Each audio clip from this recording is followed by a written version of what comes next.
You're listening to a bonus episode of The Dairy Edge featuring Teagasc's weekly Let's Talk Dairy webinar series, which is also available as a podcast. Good morning, everyone, and you're very welcome to this week's Let's Talk Dairy webinar. I'm joined this week by Chloe Millar from the Tipperary Calf to Beef Demo Farm. Chloe, can you explain a little bit about the project just for our viewers and listeners in terms of what's the objectives? So look, Teagasc, we signed a lease on a farm in Tipperary, just between Fethard and Cashel there, on April, it was actually the 1st of April 2022, we signed a lease. Teagasc had the lease on the farm for 15 years and we formed a share farm agreement with a meat processor and a dairy processor. So our meat processor is Dunne Meats based below in Grenagh, and our dairy processor is the subsidiary of them, Chinook Farm there in Bandon, so essentially Carberry Co-op. We formed a Ballyvaden Beef Farm Limited, which is what the farm is going to trade under. It's a 105 hectare grassland farm. As I say, we signed the lease in 22, and when we started, look, the ground was in stubbles. There was horses on the farm, so very little grassland, very poor quality grass, what grass was there. So we were, I suppose, lucky in a way that we had no crops to deal with or anything like that. So stubble ground went straight back into grass.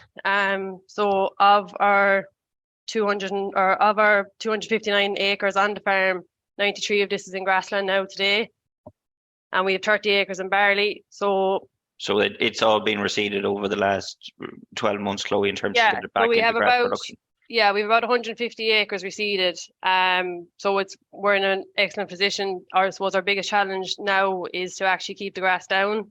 We won't say it's a problem, but it is definitely a challenge, especially when we have young stock. I suppose it's different on a dairy point of view. You've bulk in numbers and you've big animals with your cows grazing high covers. So we don't have that grazing power as such. But I'm going to come back to you on that point, Chloe, in terms of that grass and grass management, because that's always a challenge on these farms with young stock. Tell us a little bit then, right, in terms of the overall project. You've explained that a little bit about what type of system are you running, what type of stock do you intend on buying, age of slaughter, breeds for the. So it's a dairy calf to beef system. So we're buying in 300 calves was the aim to buy in. So we'd run 300 0 to 1 year olds and 300 1 to 2 year olds to stock to farm. So when we started in 22, there was little to no facilities on the farm. So we brought in 56 calves. We reared them on milk at 2 weeks of age, and we fed them with a tea feeder down in an open hay barn, which I suppose in calf to beef systems is what's out there, and it worked very well. It went very well for us. But to stock the farm, then we brought in weaned animals and we built this up to 240 animals. So they would have been 2022 born animals, and I suppose what they were going to graze was very little, so we had to bring in bigger animals too. So we stocked the farm with 230 2021 born animals. So the plan is that we'd bring in, this would be the numbers going forward, we'd roughly have around 600 animals going forward, steers and heifers. I suppose we have a big focus put on genetics and what we actually want on the farm going forward. I suppose a lot of dairymen, and I know a lot of dairymen listening to this, but a lot of dairymen put an awful lot of focus on picking their dairy sires. But I suppose not all, but a good share do leave it up to the AI man or whoever comes into the yard then to pick the beef sires. And I suppose wondering then why they're not getting good value for their calf in the mart later on in the year. So we did put a big emphasis on that. I suppose we're lucky that we are in a position as well that we have full control over our dairy calf coming in. So we have four source dairy farms. So obviously one of these is Chinook in the Chinook farm in Bandon, obviously being one of our shareholders. And we've 3 other commercial dairy farmers. They all just happen to be based in Cork. So the lads have been very good to us in terms of, we have a geneticist here, Alan Toomey, who picks the bulls for us. So Alan actually looks at each herd profile individually and selects certain bulls for certain cows that the lads do use them, and it's worked very well for us. So I suppose in terms of that, like, we set out a lot of criteria then as well for the lads to follow. So obviously they have to use the bulls that we select. They also have to make all calves available for us, so they can't go off and pick the strongest lads and sell them in the mart, and we have the rest to pick. Everything has to be available for us to buy. We put a minimum weight on it, which I suppose, look, it's a lot of what you're seeing trends in the marts. Like if you've calves under certain weights, a lot of lads are seeing there's no bids. So to reflect that, we put a weight value on ours. We had it at 35, we dropped it back to 30, just because one of the herds is a crossbred herd and it is hard for them to achieve that, especially at 2 weeks of age. The calves have to have no signs of ill health, and the farmers have to allow us to look at the calves before we buy them. So we send someone down every week to look at the calves. Now, we've had no problems. We've had no scour. We've been very lucky. And the lads also have to give a PI 3-inch nasal before they come to us. And they have to get that 5 days before they come to us. Now, you'd say, does it work? Doesn't it work? 100% from what we can see this year, it has worked. We've had no cases of pneumonia. We've had no ill signs of health. And the calves now that are out at grass, thriving, they're flying it, they're doing really well. So it does help, yeah. So really, as you said, the big focus there has been on, okay, the correct genetics, but also in terms of that whole health piece, making sure calves are healthy, vaccination protocols. That's massive. And talking to a lot of... It is massive, yeah. It is massive. Farms, that's a big one in terms of if we can prevent ill health in young cows moving farm to farm. And like, it's very simple to get that right in terms of like, a lad will look after his dairy heifer. He'll give her all the colostrum in the world. If you give that same treatment to your beef animal, it's going to pay you in the long run. Like, if especially bull or heifer, like we were testing calves as well for uptake of colostrum within 10 days of age. And even having that, not as a threat there, but having it there as an incentive for the lads, they wanted to have the best calves and they knew we were going to test it. And it did show and it did work. So I suppose having this in place, like I know a lot of dairy beef lads have dairy farmers that they buy off every year. So a lot of lads will have a fella that will take their bull calves and he'll go off and rear them and finish them. But I suppose to be fair to him and to keep that partnership up, you have to do the calf right as well. And talk to me about the genetics then. Was there any issue in terms of farmers a little bit wary of Chloe and Alan sitting down to pick the bulls and... was there certain criteria that you still selected? Obviously, in terms of calving age, gestation length, very important. How did you select those bulls? And is that something the farmers were very open to, or a little bit skeptical of, Chloe? I suppose the selection of the bulls was definitely Alan's area of things, and it definitely wasn't taken with a pinch of salt either. Lads were challenging him on it, which is fair enough. Like, they're the ones have to calve him. But I suppose the first emphasis we put on is we'll ask the dairy farmer, because everyone is different as to what their threshold for calving difficulty. And you have to work off that then. So now we've had we'd be on to the lads constantly, and they would let us know fairly fast if they were having hard calvings, but we haven't had anything. So I suppose Alan does put a big emphasis on the calving ease. So what he has done is he's created a kind of a program for the lads to follow. So he's picked 4 what he calls bull teams that the lads can be able to select from. Now, it's different for every farmer, obviously, because you have to look at the cows and what type of cow you have. But we said these 4 bull teams, the first one will be easy calving. So these are probably what you're going to use first to build up your numbers to get money going again in the dairy system. The second one then is bulls that we can use later in the breeding season. So these have a shorter gestation. Then you have your earlier ones, so slightly longer gestation that you can use earlier in your breeding season. These probably be your limousines and your charolais.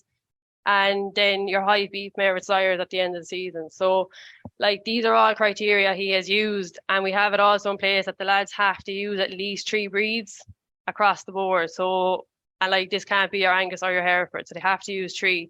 So this is what we wanted. We wanted to find, I suppose, the alternative breed, if that's what you want to call it. Like, lads are very used to using your Anguses, but there's also Aubracs and Limousines there to select from that aren't going to impact your gestations or anything like that.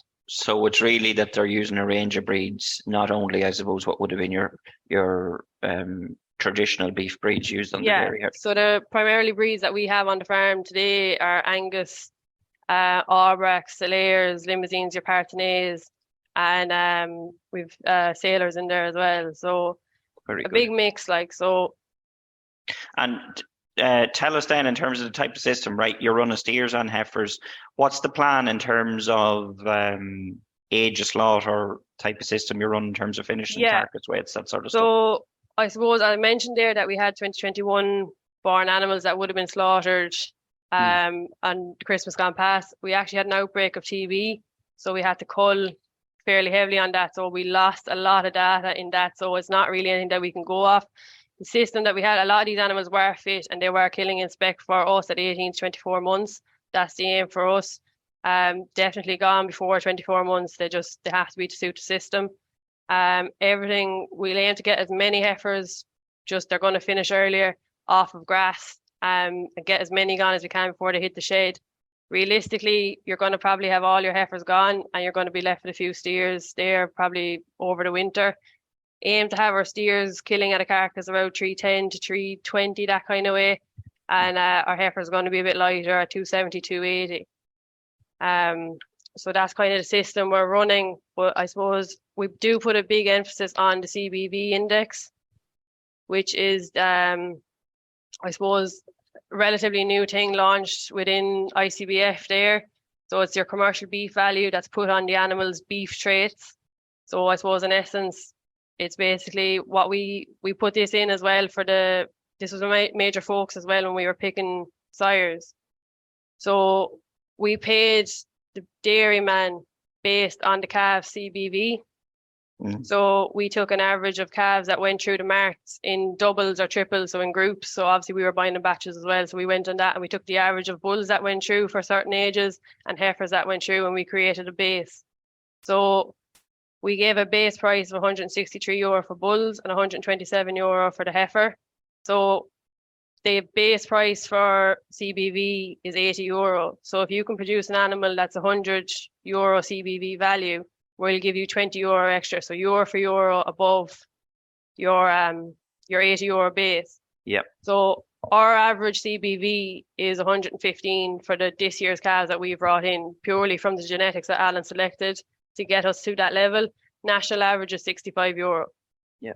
So in essence, it's really those genetics that you're selecting that's driving that, and you have an incentive in there in terms of the higher beef merit calves. Ultimately, you're paying a premium for them. At birth. And like lads can pick these just as easy as they'll pick their dairy sires. Like if you're looking at your EBI index, just switch to your DBI index and you'll find these bulls and you'll be able to create these high CBV calves as well for themselves going forward.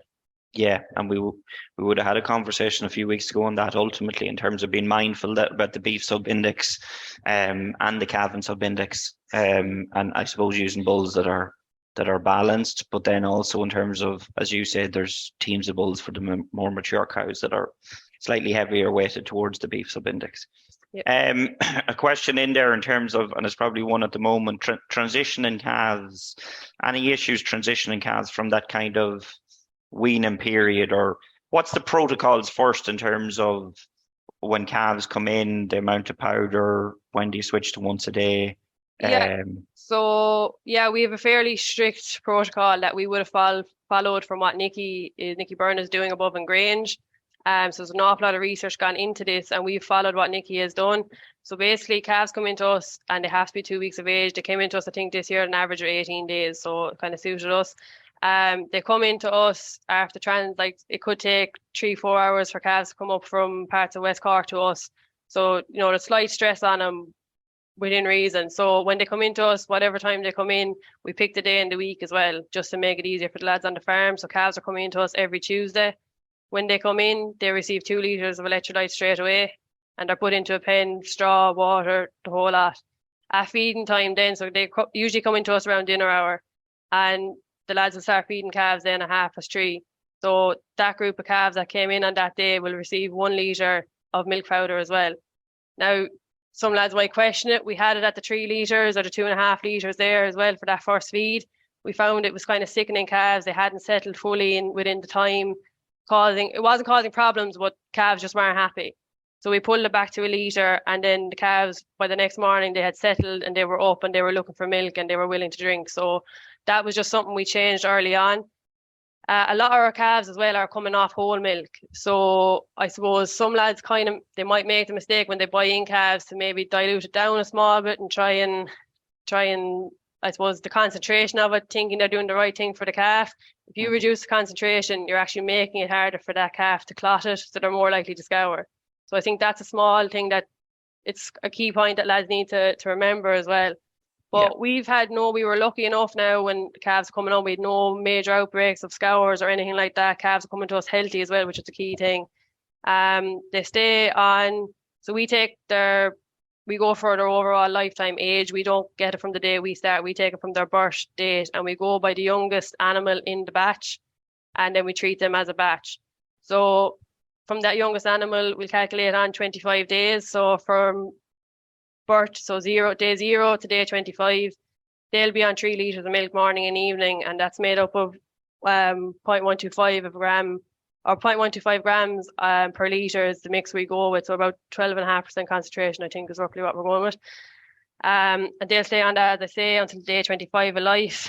Then we'll transition them from day 25 to day 30. So usually starting on Monday, and by Friday they'll be transitioned to once a day. So we'll go 4 litres of milk, same concentration, and 4 litres of milk, and they'll stay on that then roughly day 30 to day 64, which will be weaning. And we'll just count back 5 days then again, Monday to Friday kind of job, and they'll be weaned off. Usually have just kind of leave them settle in the shed then for a day or two.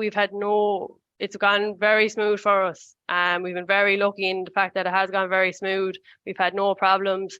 Calves are turned out to grass. We're lucky with one shed we have the option of leaving calves in and out, which worked well for a younger batch because they had all the bad rain there the last 2 weeks. So definitely suited them. So we've 3 batches then that we wean. So we have 3 sheds, so 3 batches. First shed is out to grass now with probably a month or so. They'd have been your late January, early February calves. They're flying it. They're doing really well. Starting to get really into the grazing now. Still on a kilo of nuts, and they probably will be on a kilo of nuts probably until another week or so, I'd say. But in terms of transitioning, going out to grass, it's gone very smooth for us. We don't do anything special. We just have a straw out in the fields for them to pick at, and they do pick at it. And they just have the bit of roughage there and the nuts as well, just to keep them a bit settled. But in terms of it, I know lads can run into big problems, but we have been very lucky. So. And really, how much concentrate then at that point, weaning point, day 64 to 65? What sort of level of concentrate are those calves eating at that? They'd be eating, yeah. So we do have a bit of criteria as well. Actually, should have said that when we do wean them, they have to be. So we weigh everything before we wean, and they have to be a minimum of 80 kilo. I think our average is actually 79, and the rough weaning date I think is 72. That's just off the top of my head now. It's in and around that. They have to be eating at least a kilo a meal before the weaning process. And as I said, the big thing is really gradually weaning them off. I think that's something later in the year lads forget about. They're kind of more focused on the weaning process earlier in the year and doing it gradually. I suppose you get fed up with feeding milk as well later in the year, and you'll just cut it off. And I suppose you might pay for that later in the summer then. Yep, I get you. And really then, as you're saying, you haven't had issues in terms of summer grass scour or the likes. It's that transition then, keeping some concentrate in the diet. Straw is an option for calves, and then gradually taking that concentrate out of the system then over time. Yeah, exactly. Okay. Yeah. Okay, very good. I suppose the last question I possibly have for you there is, obviously it's a demonstration farm. We've talked about the farm, how you're selecting calves. There's obviously going to be a lot of data coming through in terms of not only genetics and the impact that has, but the overall performance and the system you're actually running. Economics is going to be part of that as well, Chloe, yeah? Yep. So how are you going to get this information? What's the plan? We'll have people listening to this. Is it open days? Is it discussion groups visiting? How are we actually going to spread the knowledge as such? Yeah, so I suppose when we started, we had a lot of, in-house, we had a lot of Teagasc lads and obviously our shareholders and people looking on, wondering how things are going. So we have had a lot of people up. I suppose when we brought in calves, we stopped discussion groups coming in, just to be fair to everyone, and biosecurity and the whole lot. We stopped it for calves, just while we had calves on milk. bringing in people, but I'd hope in the month of June that we'd start bringing in discussion groups and lads will be able to come up to us and have a look at the farm and see what we're doing. We've come an awful long way. We're only here a year and 2 months now, really, at the moment. And if you saw it day one to where it is now, you wouldn't believe the change that we have done.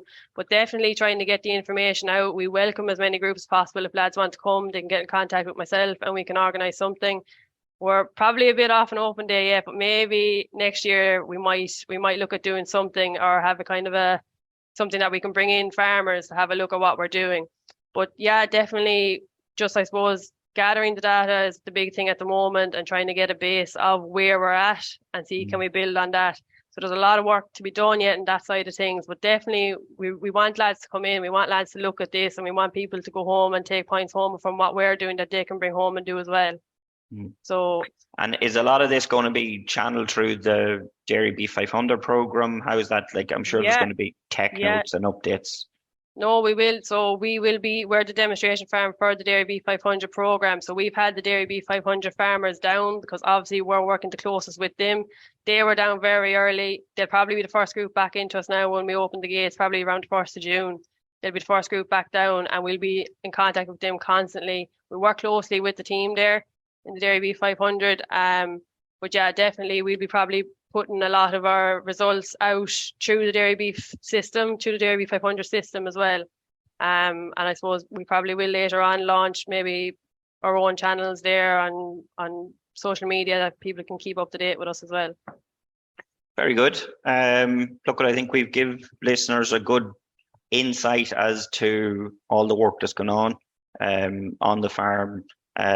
Plenty of practical tips there throughout too, Chloe, in terms of how you're actually managing calves, and that's the big one in terms of reducing any health issues, making sure performance is on point as such. That reduces the workload significantly in terms of in these systems as well, Chloe, if there isn't health issues on the farm. Yeah. Come here, thanks very much. If anyone has any further request with regards to information, you can contact myself or contact Chloe, and we'll get in touch. Next week we have Liam McCabe. Liam's from Board Bia, and Liam's going to discuss dairy markets and where they're at heading into the second half of 2023. So as always, folks, it's a busy period on farms, so do farm safely, and we'll see you next week. That's all for this week's bonus episode from the Let's Talk Dairy webinar series. And don't forget to look out for more bonus episodes each week. I'll be back with the usual Dairy Edge podcast on Monday, so do listen in then. I'm Stuart Childs, and thanks for listening.